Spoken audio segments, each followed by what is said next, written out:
Welcome back to the channel. Today we have stories of absolute betrayal and the sweet taste of justice. We have a collection of narratives for you today.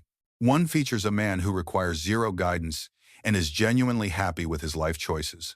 Then we have a few individuals who desperately need a reality check. Let's jump right in. First story. Walking away from my marriage was the easiest decision I ever made, and I have zero regrets. A decade ago, I believed my existence was flawless. I earned a massive salary, had a stunning spouse, an immaculate home, luxury vehicles, and a baby on the way. My career brought me joy, I excelled at it, and the financial security was amazing. My partner loved me unconditionally and overlooked my faults while I worked to improve them. I cherished her deeply, and we appeared to be the ideal pair. Strangers would often praise us and mention how jealous they were of our bond. Life continued to improve as I climbed the corporate ladder. Our children, now 3 of them, arrived, and we upgraded from a standard home to a mansion. My wife was thriving in her medical profession as an eye doctor. We enjoyed lavish getaways annually. Once more, I believed I had won at life. I am unsure why this triggered it, but early in 2015, I purchased a luxury electric vehicle for her birthday. She hadn't upgraded her vehicle in years, while I constantly drove new models. So, I surprised her. She adored the car and adored me. I recall spending that whole day driving around, learning the interface and features. Everything went downhill after that moment. I have no clue why that gift started the decline. In the following months, she grew cold, not just toward me, but also toward our kids. My eldest daughter, 10 years old, felt particularly rejected and tried to force conversations just to hear her mother speak. Sometimes it worked and she would act kind. Other times, it backfired completely. The first moment I doubted my standing in her life was July 2016. I realized she wasn't attending her fitness classes despite claiming she was. We shared a mobile plan that allowed us to track each other's devices. I was casually checking the map one afternoon and saw she was parked at a private residence. Because she had been unreasonably furious earlier that day, I didn't ask her about the location when she returned. Instead, I decided to monitor where she went during her scheduled workout sessions. It always ended up being that same address. It was a wealthy subdivision, likely more expensive than ours, just north of the city. I was preparing to ask her about it when I saw she started going back to the gym properly. During that time, she became incredibly detached and moody. My whole family noticed this attitude shift for over a year, but I reached my limit. I sat her down to talk. She ignored me, and when I asked about the strange house locations, she claimed I was obsessive, violating her boundaries, and being a jerk. That is when I asked directly, "Are you being unfaithful?" Naturally, she said no. The following weeks were filled with suspicion, resentment, and pure rage directed at me. She knew I was onto her. She attempted to play the victim, acting shocked that I would accuse her, but I saw through the facade. When she finally confessed to sleeping with another guy, I made a huge error. I pardoned her. She claimed she loved our family, and in that second, I trusted her. I thought she could improve. I was incorrect. We attempted counseling and scheduled dates without the kids. It appeared effective. We were joyful, and she seemed to be enjoying herself. It felt like my old partner had returned. I was so relieved. This allowed me to focus heavily on my children and career, with less anxiety. However, a work trip to the West Coast was canceled early because my partner got sick, and the client demanded we reschedule. It was annoying, but we grabbed the next flight back to the East Coast. I am not sure why I failed to inform her of my return, but I didn't. Perhaps I intended it to be a surprise. The only shock I got was pulling into my driveway to see a strange SUV in my garage. Then I found not one but 2 strangers in my master bedroom with my wife. This occurred yesterday. I am finally typing this out. My wife began stammering immediately, trying to create an excuse. I tuned her out.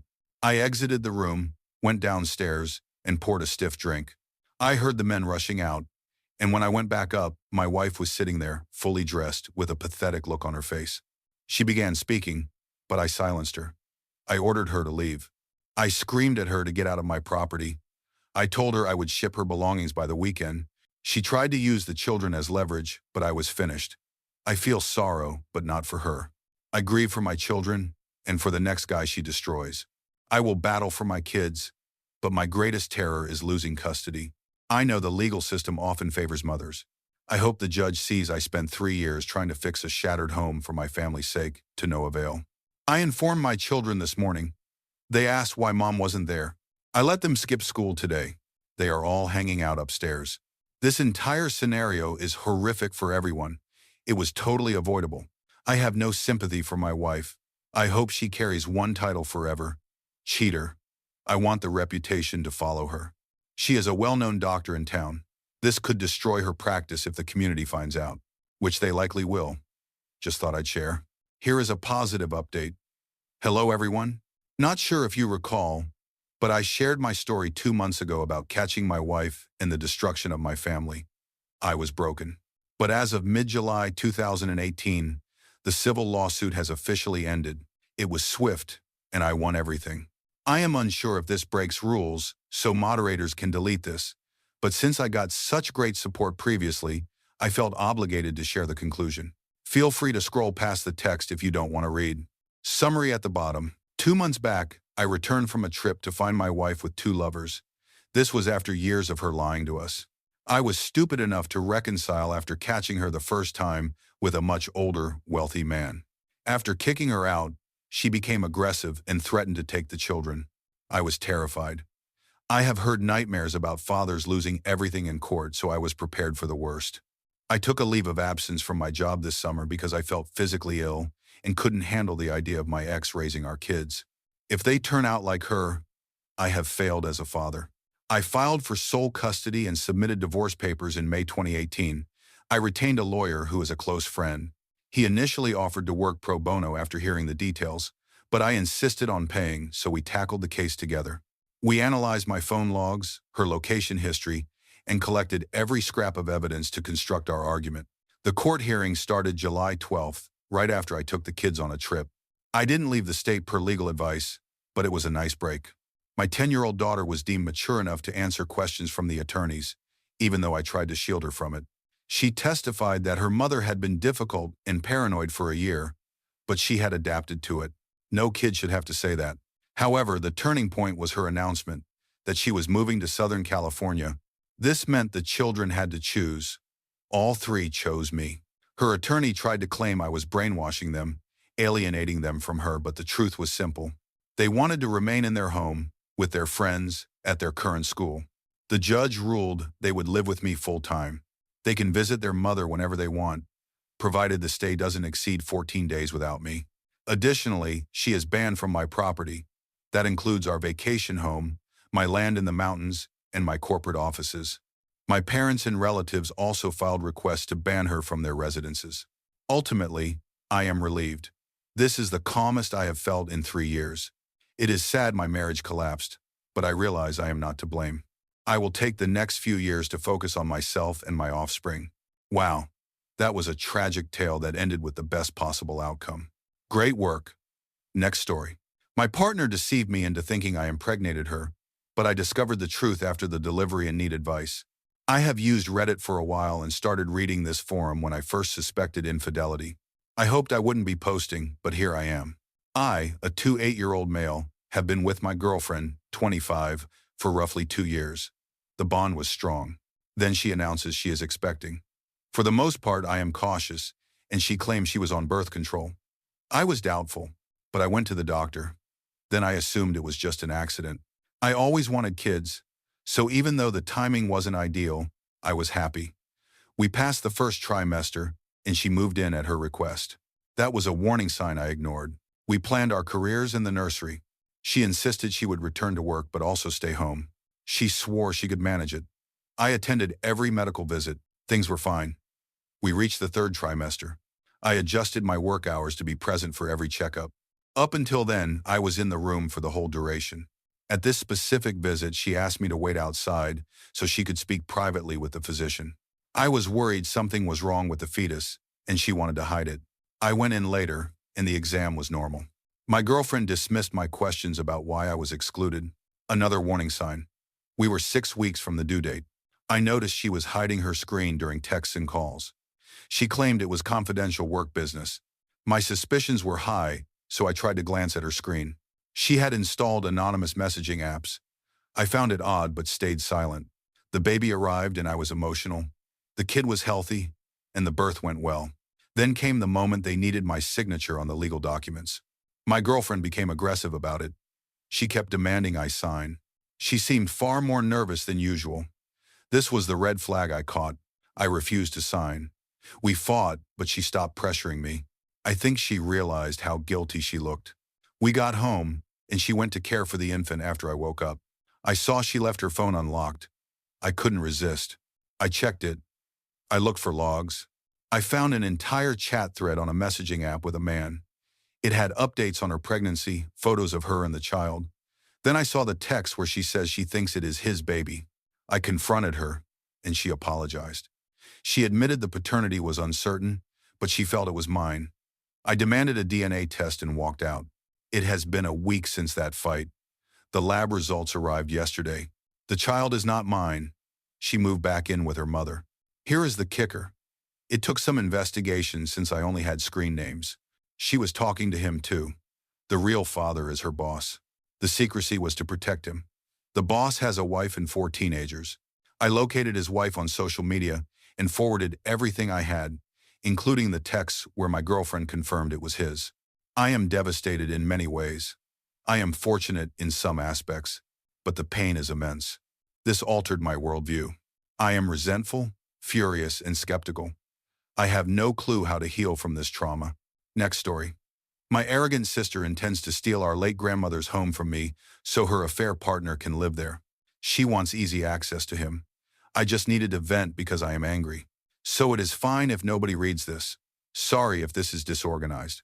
Anyway, brace yourselves for a disaster, guys. My sister, mid-30s, is the most entitled person I know. She plays the victim, acts perfect, and thinks the universe owes her for fake hardships. This time, she reached a new low. She recently admitted to our mom and me that she is seeing someone behind her husband's back. To be fair, her husband is also a massive jerk. But just divorce him, okay? Nobody deserves betrayal. Even if he is terrible, cheating isn't justice. It is chaotic, disgusting, and pointless. Save everyone the drama. Now, our grandmother died in late August. It hasn't even been a month. Since she was terminal, we had time to plan. She lived in an apartment connected to my mom's house. We discussed me moving in there after she passed.